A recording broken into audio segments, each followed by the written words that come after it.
Ruuttaan mucaa lammataa ulfaayitu jira jetti.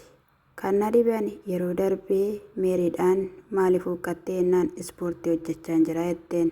Inni biraas immoo kaleessa jaarsummaan yeroo dhufanitti wiskii harkaa fuutee ittiin mari'adhaa torbaan tokko naaf kenni jette. Abiraam immoo ulfaa hodhiisii kudhaniyyuu yoo ta'eera ta'e haala kanaan anaannaa argachuu hin dandeessu jedha. Shamaa akkam jirtu hordoftoonni lammiif keessummaa jedhu jalatti kan argamtan subscribe, like, comment gochuun na jabeessaa isiniin jechuun jaaladha. Akka Ruuttaan jettutti jechuudha yeroo darbee anis qammasee innis qammasneetu turree sana gidduutti wanti ta'eetu jira. Ani baay'een gammadee jetti. Garuu dhugaa hin fakkaatu irraa ifa jechuudha. Utaalcha sobaa yookiin immoo kolfa sobaati jechuudha kan taasisaatu jirtu naan gallachi irratti anaa fi haa ta'uyyuu malee mucaan kiyyaa qobaatti hin hafu yookiin obboleessa yookiin obboleetti argachuu malaa nama tokkottis hin himne teestiidhaan gisee lama ilaaleetu jira jetti jechuudha. Kana dura yeroo luhuun akka isheen taatee gammaddee utaaltee isuma dhugaa jechuudha argineetoo turre jechuudha. Egaa kana gidduutti jechuudha isaan waameetoo jira gammachuu kiyya na wajjin haa hirmaatu jedheeni jettee jechuudha. Yeroo dhufu keessatti na waamtee turte maal gammaddee naan akkattiin sitti muyyuun qabu baay'ee gammadeetu jira natti toleetu jira jetteeni maanni jennaani ani ulfaayeera jennaan ayi qoosaan kee hin dhumu miti jennaan isuma dhugaan siin jedha qoosaa miti gammachuu qabaachuu qabda turte maal jechuudha ani koo ati abbaadha jedheenanii jettee jechuudha. Akkamittiin maanni jennaan gaafa wajjiniidhaan turreen guyyaa tokko na bira bultee beektaa yeroo sana wanti ta'eetoo jira jennaan akkamittiidhaan ani of hin beeku ture ani taasisee waan hin beeku hin qabu akkamittiin jetteetoo jirti jechuudha. Macheem reenfin socho'aare reenfin socho'u amma fakkeenyaaf yeroo siin jedhu namni tokko of wallaaleedha taanaan bakka of wallaaleedha taanaani of wallaaleedha.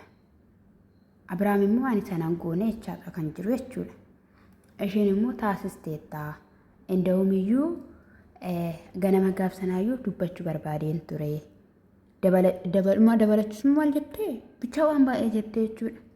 Ani kan hin jedhu dhugaa dubbachuudhaaf ana warra tsooman warra saatii 24 tsoomarra jiranii fi xiqquma ishee yaadaan jiran haadholii abbootii sila namoota jajjaboo jechuudha biyya eessarraa isaan daawwatan bichaa miti warra mana madaamii keessa jiran bichaa miti dhugaa dubbachuudhaaf jechuudha. Haa ta'u malee gaa'ii tokko amma nama shakkisiisa warri koomentii jechuudha dhugaa rabbii koomentiin soba jedha dhugaa rabbii akkatti deeffattu dhabde waan gootu dhabde kan jedhan jechuudha. Nama tokko jaalallee tokko yookiin immoo abbaa manaa tokko deeffachuun meeyyuu akkattiin miti jechuun akkattiin miti dhugaa dubbachuudhaaf jaalala wanti hundumtuu bakka jaalala dhugaan siin jedhe jaalallee wanti inni hin binne hin jiru jaalalli dhugaan siin jedhe addaadha jechuudha.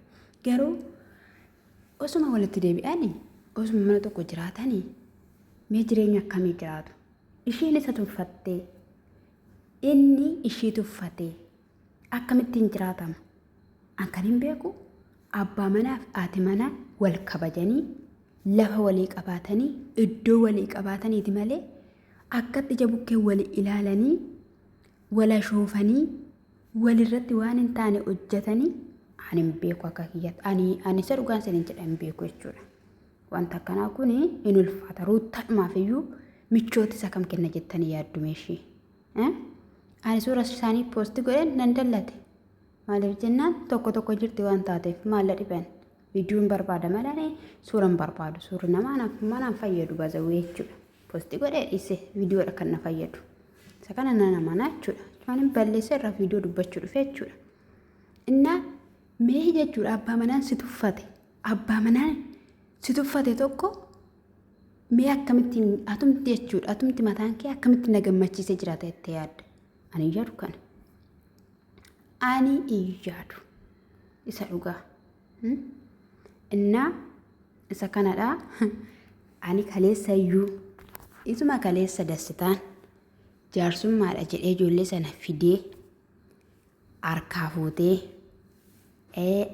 isa biraan immoo ammayyuu adeemuu barbaada dafee waan hundumayyuu xumuree fixee jedhamee kan dubbatamaa jiru ageera amma jechuudha viidiyoo galgala kanaa jechuudha. Mana biini mo'essatti. Kanaafiyyuu hin beekamu dhugaas ta'uu danda'a ulfaa'us dandeessi. Garuu immoo qormaata kaleessa dabarsite sana osoo beektu. Ji'a 9 gaafa garaatti baattee abbaa manaan ishii biraan turre. Abbaa manaan ishii biraan turre tiriitii ta'an turre. Ofiishii dhaabbattee keessa darbite. Erga deesses amma tokko haadha ishee obbolota isheetti baqattee malee kan keessa darbite. Isa biraan immoo amma lammata ulfoofte abbaa mana samanaa tarsaasirraa abbaa mana ala jirurraa isayyuu immoo haalli ishiin ittiin ulfoofte miidiyaarra jira. Ammanni hin beeku jechaa jira gaafsan obboloota waan meeraa isa biraan iyyuu jechuudha waan baay'ee jira jechuudha. Qullaa bayee amma waa dubbatu dirasitti jechuudha. Hin beekan. Ani jechuun ani ruutaan kuni ofumaan uummatee yaada dhugaa dubbachuudhaaf yoo dhugumta iyyuu jechuudha. Isa kanadhaan guddifattee jabeeffattee tooratti galfattee ilmi dhiiraa jechuudha.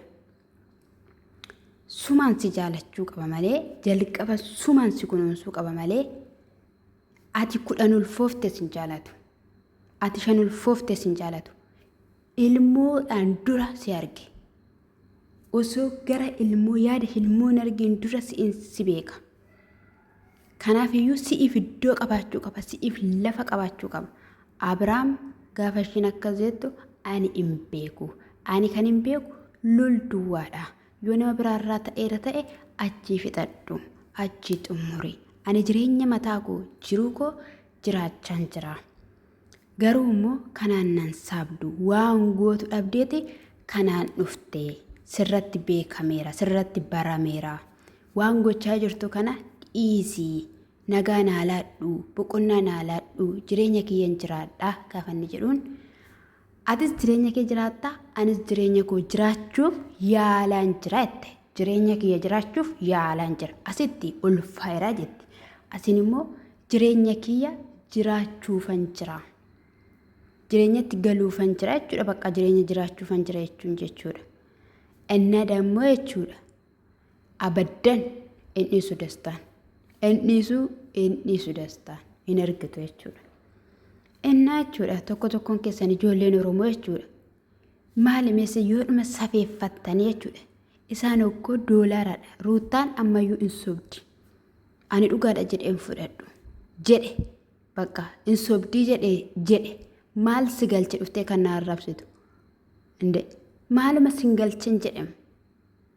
Har'aa kaasee jechuudha warri amina na jala deemtanii barreessitan Iyesuus Kiristoos inni gubbaa kanarra dhaabbate harka keessan haa qomaaxessu.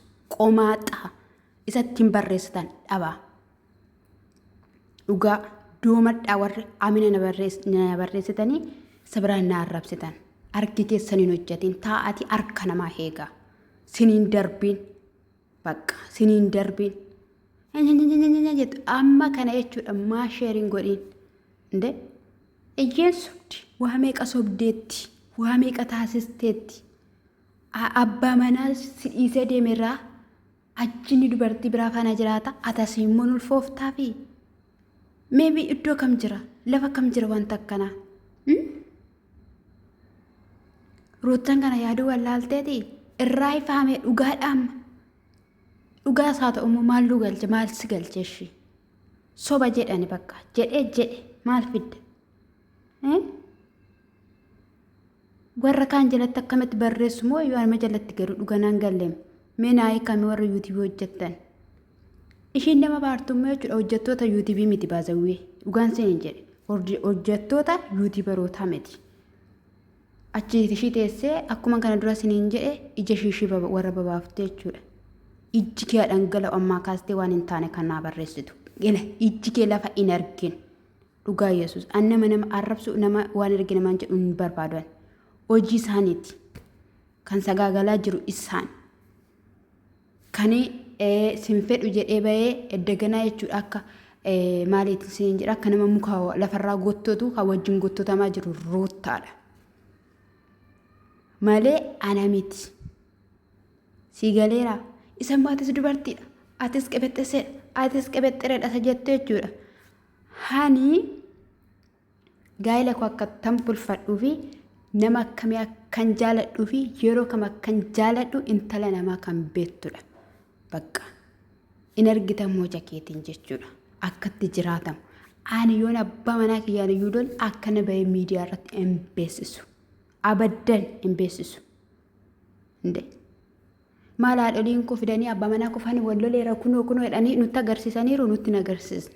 Isaan doolaaraaf garuu dhugaan siin jedhe mucuqiin si dhiqa warri